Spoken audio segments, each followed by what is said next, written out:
Hello there, welcome to Planet America. I'm John Barron. I'm Chester Chidello. Lots to cover in what is our final show of the year. We will have an update on the race for the White House and the race to the courthouse. Yes, Trump's schedule is filling up. So is Hunter Biden's, and there's an impeachment inquiry into Hunter's dad as well. But first, there's a funding bill to provide aid to Ukraine, Israel and Taiwan and also pump billions into US border security remains stalled in Congress. Ukraine's President Vladimir Zelenskyy has been on Capitol Hill this week in a desperate lobbying mission which could decide the fate of his embattled nation.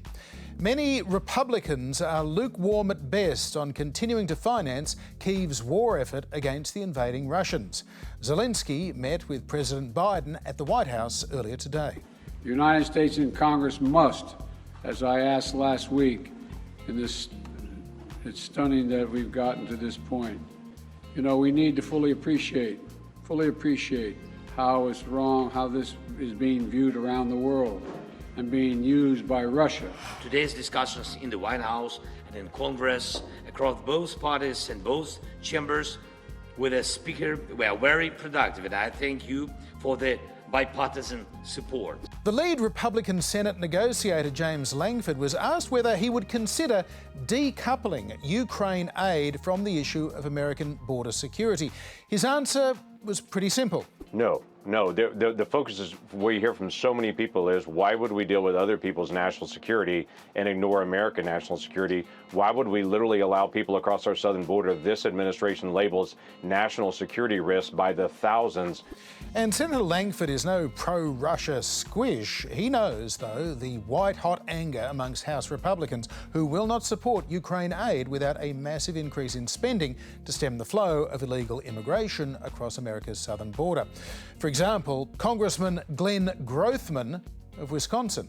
So the American public has to wake up and tell this body to get in gear and do something about this illegal immigration. Thank you. look, Ukraine's definitely got some problems, and they aren't just funding issues either. Even if they do get that funding, which I'm not sure they're going to, American and European officials have been quietly behind the scenes starting to discuss what possible peace negotiations with Russia might entail.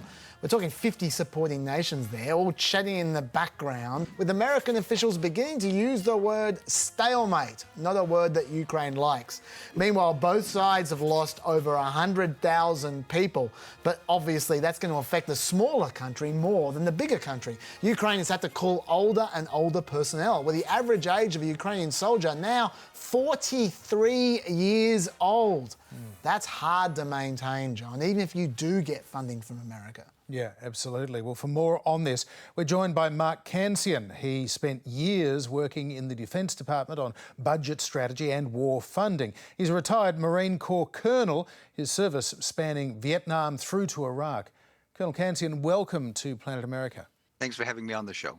How do you think this is shaping up from what you're seeing on Capitol Hill this week? Are they getting close to a deal before Christmas, or are they really going to cut Ukraine loose? Well, they certainly aren't going to make a deal before Christmas. They are only in for the rest of this week, and there's just not enough time to put a deal together. In fact, Senator McConnell said that he didn't think there would be a deal. On the other hand, there's a fair prospect that after the Christmas break that they will be able to put something together. They're trying various combinations of border security and aid to Ukraine. I think that there's a deal to be had there if they keep at it. So practically speaking, if there is no deal by the end of the year, what does this mean on the ground for Ukraine in, say, January? Well, over time, Ukraine will be losing military capability, and we're already starting to hear reports about that, being able to fire less ammunition, having to pull back certain places on the front to make the front lines a little easier to defend. You have to keep in mind that the aid doesn't abruptly end. It will take months, in fact, even years, for all of the aid that's been committed to flow to Ukraine. But what is happening is that the amount of that flow is declining. Right now, it's probably about half of what it was earlier. Then it will go down even further. Ukraine has lost the ability to conduct a counteroffensive at this point. In a couple of months, maybe in February, they'll find it difficult to even do local counterattacks. And then maybe late in the spring, they'll find it hard to defend against Russian attacks. And the fear is that at some point the front might crack and the Ukrainians collapse. How real is that prospect, do you think, Colonel? Because I guess one of the observations that's been generally made over the last almost 2 years is Ukraine has been given enough to defend itself but not to win the war. Will it have enough next year to maintain a stalemate long enough to get to a negotiating table in a reasonable position? Well, there's no question that if aid continues, they'll be strong enough to hold out for negotiations. One of the big questions that is unresolved and was unresolved in President Zelensky's visit to the United States is, what is his theory of victory? How does he plan to win this war? And one of the great fears and one of the talking points against further aid is the question of a forever war. In other words, is this war just going to go on forever and ever without much resolution, at high cost, and causing casualties?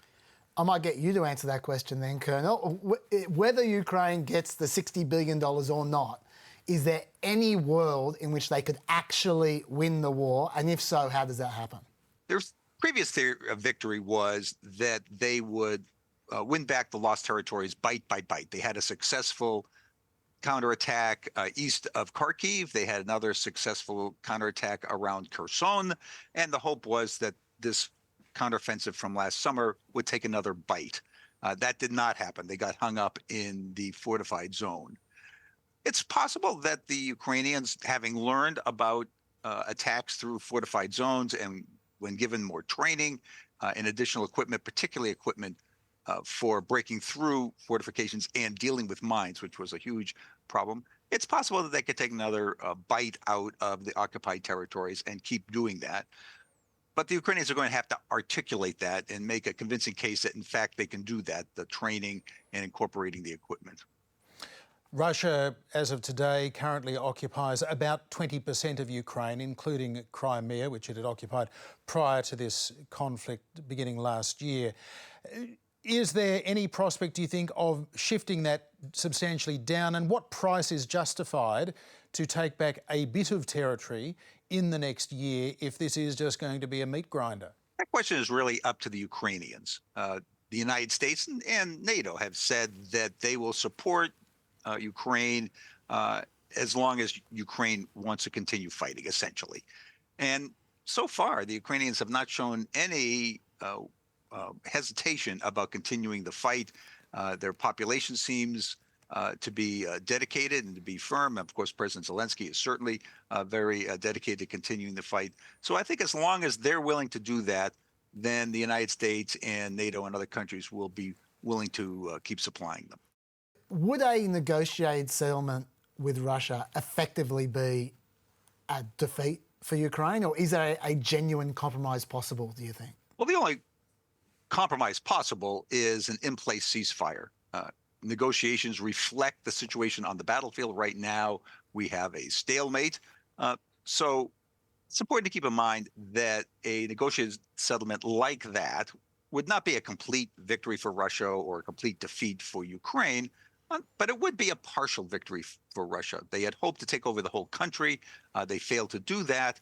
But taking over 18 to 20%, I mean, that's a significant achievement, and Putin would certainly portray it that way, that Russia had taken on not just Ukraine, but NATO. He talks about that all the time, and had defeated them. And that shows, therefore, the prowess of the Russians and what they might be able to do in the future. Mark CANCIAN, we appreciate your expertise and thank you for taking the time to talk to us today. Thanks for having me on the show.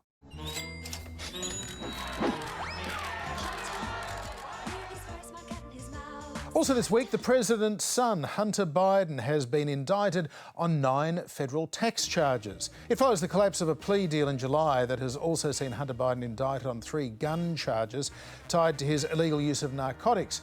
The latest tax charges have been laid by Special Counsel David Weiss and relate in part to a time when Biden says that he was suffering a severe addiction disorder. Biden's lawyer, Abby Lowell, pointed out that he had since repaid the money, and he claims these charges are politically motivated. He has well stated many times that at the depths of his addiction, something that American families have somebody either in their family or they know is not behavior that he's proud of, but it doesn't make him into a tax felon in a 56-page indictment. We'll see about that. The problem for Hunter Biden is that 3 of the counts relate to his 2020 tax return. They cover his peak addiction years, but were completed when he had recovered from his addiction. Prosecutors say that he funded his extravagant lifestyle, spending money on drugs, escorts and girlfriends, luxury hotels and rental properties, exotic cars, clothing and other items of a personal nature. In short, everything but his taxes. And he allegedly claimed as consulting fees payments to various women who were either romantically involved with him or otherwise performing personal services for him, including a $10,000 payment for membership of a sex club. The indictment reveals that during the period when Hunter Biden failed to pay $1.4 million in taxes, he withdrew over $1.6 million from ATMs and cash machines. Separately, he spent another $680,000 on what this indictment describes as, quote, various women, and almost $400,000 on clothing and $188,000 on adult entertainment. That is quite the shopping list, John. It's quite the lifestyle. But what Special Counsel Weiss has to prove, though, is that this drug-addicted man with that kind of shopping list that you describe later reviewed all those expenses, remembered what they were for, and intentionally did not highlight them as personal expenses. And that might not be easy to prove, although he is helped a little by the fact that Hunter then wrote them all up in his book in great detail. That might be a costly book for Hunter Biden. Another defence that Hunter's lawyer might try out is that this prosecution is political in nature. Hunter's team have already noted that many in his situation would be sued as a civil case, not criminally charged for these kinds of offences. For instance, in 2021, Roger Stone was sued by the Biden Department of Justice to collect over $1.5 million in federal taxes. He wasn't prosecuted. As part of making that case, Hunter's team is trying to subpoena Donald Trump to show that the investigation stemmed from an incessant pressure campaign under Trump's administration. But whether the judge allows that to happen or not, that's another thing altogether. Yes, and you might be wondering at this point, where did Hunter Biden get all of that money from anyway? Well, according to NBC News, in the 5 years to 2018, Hunter Biden and his company brought in about $11 million for his work as an attorney, as a board member of the Ukrainian gas firm Burisma, and his work with a Chinese businessman who has now been accused of fraud. Chaz. Yes, Republican impeachment investigators are very interested in that. They're trying to tie those payments to Joe Biden. But maybe they're getting a little ahead of themselves. We think that this is just the tip of the iceberg. We think there are many more crimes. And my concern is that Weiss may have indicted Hunter Biden to protect him from having to be deposed. Yes. In the House Oversight Committee on Wednesday. He indicted him to protect him. Yes. The classic rubric. He indicted him to protect him. I got it. Well, look, Jake, this whole thing's been about a cover-up. You know, you've got two. That's why he indicted him to protect him, to cover it up? Well, look, you indict him on the least little thing, the gun charge, and not paying taxes. He's facing like 17 additional years in prison. Yeah, but look what he's felonies. done. Anybody else in America would already be in prison. Now, John, I'm no body language expert, but I don't think Jake Tapper is convinced. No, exactly. Look, Hunter Biden's trading off the family name and the as yet completely unproven suggestion that his father either directly helped him to earn business, personally profited himself, or corruptly influenced US policy to help Hunter out, has been the focus of Republican interest for literally years and years now. It was at the centre of Donald Trump's first impeachment, and now they are definitely taking it up another notch. The House is expected to formalize an impeachment inquiry into President Joe Biden. Over the last few months, members of the Oversight Committee have collected bank and financial records as well as other documents. The committee is focusing on members of the Biden family and their business dealings. Democrats say the impeachment inquiry is illegitimate. Not only Democrats are raising concerns, some Republicans, like Senator Mitt Romney of Utah, say they have not seen evidence of any impeachable offences by President Biden. And he says that if he were in the House, he would vote against this inquiry. President Biden's son, Hunter, is obviously been a very unsavory person and has had some extremely damaging personal foibles, including a drug habit and so forth.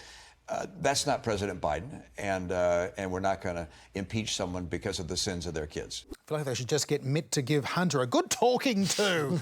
Paddle him. The president, meanwhile, has generally refused to answer questions on the whole matter, while he obviously dismisses it all as a pack of lies. I'm not going to comment that I did not, and it's just a bunch of lies. You didn't interact with many of their business associates? I did not. There's lies. By the way, if you are interested in this topic, the final pet podcast for the year next week is going to go through literally every bit of evidence I can find about the Hunter Biden allegations, all the Joe Biden stuff. If you like it, it's there. Or you might just want to enjoy your Christmas instead.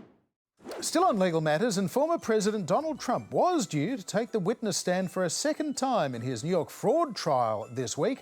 But then Donald Trump just announced that he is now not going to testify at his New York civil trial tomorrow. Wow, don't tell that to Trump's lawyer. She might lose respect for him. This is what she had to say last week. He will open himself up to whatever they want because he's not afraid. People that are afraid cower. President Trump doesn't cower. Well, he may be a little afraid because Trump and his sons, Don Jr. and Eric, have already been found liable for fraud, to wit, inflating assets on financial statements to get cheaper loans. That was in a partial summary judgment before the trial began.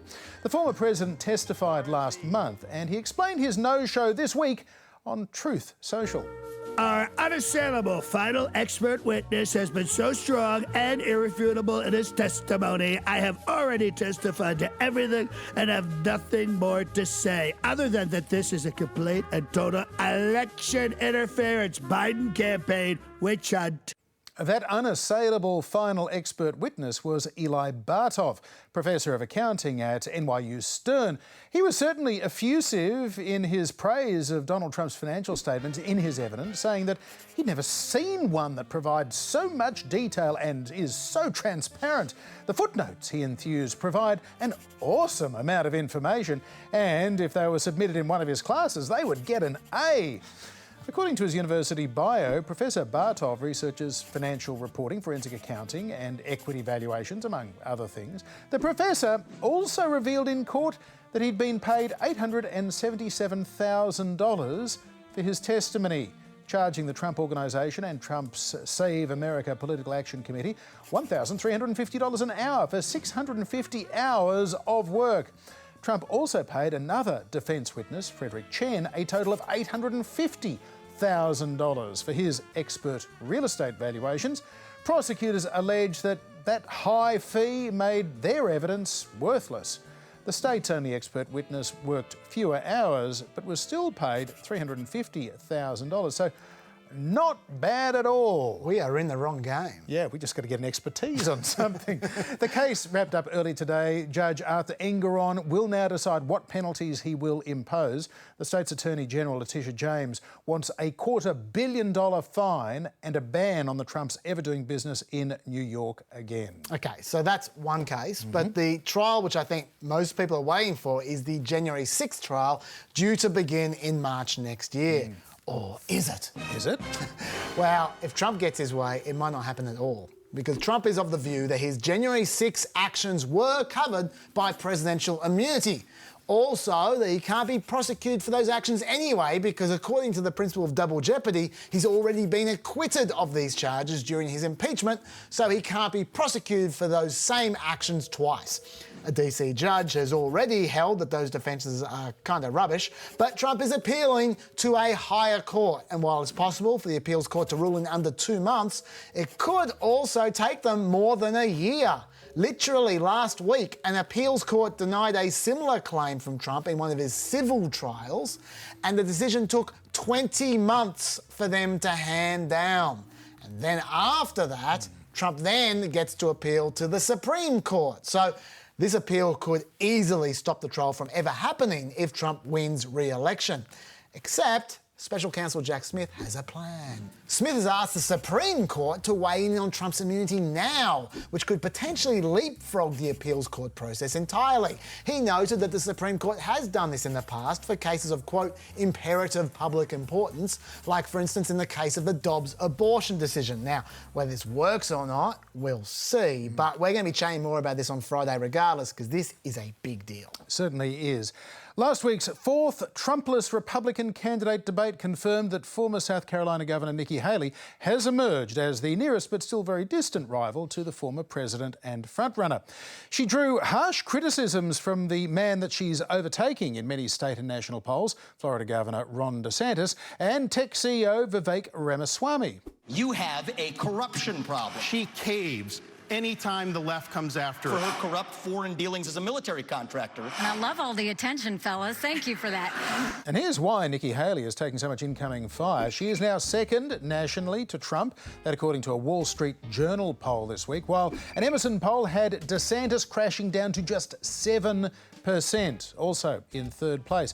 Things are looking a little bit better for the Florida governor in first-to-vote Iowa, 5 weeks out from their caucuses. A new poll this week from the Des Moines Register still has a tight race for second between DeSantis and Haley, but Haley has not really moved up at all since the last Register poll back in October. She did get a bit of a boost earlier today, though, with the endorsement of New Hampshire Governor Chris Sununu coming through. Hang on. Are we just going to ignore Trump's total in that last poll? Can we go back to that last poll for a second? He's gone up 8 points in the last 2 months. This poll isn't good for anybody but Trump. Not to mention he's got higher favourability than everyone else. More Republicans think he can beat Biden, and more of his supporters say they won't change their mind, and he's over 50% already. I'm not going to say it's over, though, because I want you to watch our show next year. So let's pretend otherwise for a second.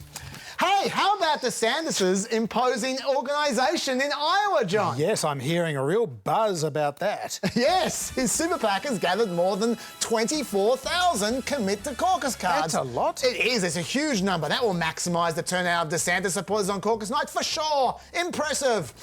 Only problem is Trump has gathered 45,000 of those same cards.